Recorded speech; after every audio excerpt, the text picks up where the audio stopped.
ರೈತ ಬಾಂಧವರಿಗೆ ಪ್ರಗತಿ ಚಾನೆಲ್ಗೆ ಆತ್ಮೀಯವಾದಂಥ ಸ್ವಾಗತ ರೈತರೇ. ಇವತ್ತಿನ ಇದೊಂದು ವಿಡಿಯೋದಲ್ಲಿ ಇಂದಿನ ಈರುಳ್ಳಿಯ ಮಾರುಕಟ್ಟೆಯ ಬೆಲೆಯನ್ನು ನೋಡಿಕೊಂಡು ಬರೋಣ. ಇನ್ನು ಯಾರು ಹೊಸದಾಗಿ ನಮ್ಮ ಯೂಟ್ಯೂಬ್ ಚಾನಲ್ ನೋಡ್ತಾ ಇದ್ದರೆ ತಪ್ಪದೇ ಸಬ್ಸ್ಕ್ರೈಬ್ ಆಗಿ. ನಾವು ಪ್ರತಿದಿನ ಮಾರುಕಟ್ಟೆಗಳ ಬೆಲೆಗಳ ಅಪ್ಡೇಟ್ಗಳನ್ನ ನೀಡ್ತಾ ಇರ್ತವೆ. ಚಾನಲನ್ನು ಈಗಲೇ ತಪ್ಪದೇ ಸಬ್ಸ್ಕ್ರೈಬ್ ಆಗಿ. ಇಂದು ಈರುಳ್ಳಿಯ ರೇಟ್ ನೋಡೋದಾದರೆ ಇಂದು ವಿಜಯಪುರದಲ್ಲಿ ನೋಡೋದಾದರೆ 600 ರೂಪಾಯಿದಿಂದ 1400, 600 ರೂಪಾಯಿದಿಂದ 1400 ರೂಪಾಯಿವರೆಗೆ ವಿಜಯಪುರದಲ್ಲಿ ಒಂದು ಕ್ವಿಂಟಲ್ ಈರುಳ್ಳಿಯ ಬೆಲೆಯನ್ನು ಹೊಂದಿದೆ. ಹಾಗೆ ಪುಣೆಯಲ್ಲಿ ನೋಡೋದಾದರೆ 400ದಿಂದ 1200 ಪುಣೆ ಮಾರ್ಕೆಟ್ನಲ್ಲಿ ಒಂದು ಕ್ವಿಂಟಲ್ ಈರುಳ್ಳಿಯ ಬೆಲೆಯನ್ನು ಹೊಂದಿದೆ. ಹಾಗೆ ಚಿಕ್ಕಬಳ್ಳಾಪುರದಲ್ಲಿ ನೋಡೋದಾದರೆ 800 ರೂಪಾಯಿದಿಂದ 1700, 800 ರೂಪಾಯಿದಿಂದ 1700 ರೂಪಾಯಿವರೆಗೆ ಚಿಕ್ಕಬಳ್ಳಾಪುರದಲ್ಲಿ ಒಂದು ಕ್ವಿಂಟಲ್ ಈರುಳ್ಳಿಯ ಬೆಲೆಯನ್ನು ಹೊಂದಿದೆ ಚಿಕ್ಕಬಳ್ಳಾಪುರದಲ್ಲಿ.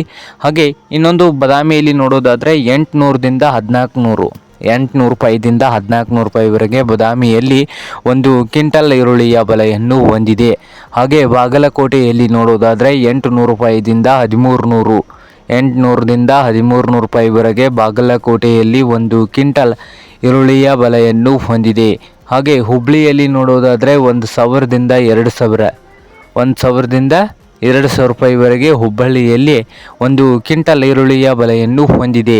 ಹಾಗೆ ಮೈಸೂರದಲ್ಲಿ ನೋಡೋದಾದರೆ 500 ರೂಪಾಯಿದಿಂದ 1700, 500ದಿಂದ 1700 ರೂಪಾಯಿವರೆಗೆ ಮೈಸೂರದಲ್ಲಿ ಒಂದು ಕ್ವಿಂಟಲ್ ಈರುಳ್ಳಿಯ ಬೆಲೆಯನ್ನು ಹೊಂದಿದೆ. ಈರುಳ್ಳಿ ಬೆಲೆಯು ಕುಸಿತಗೊಂಡಿದೆ.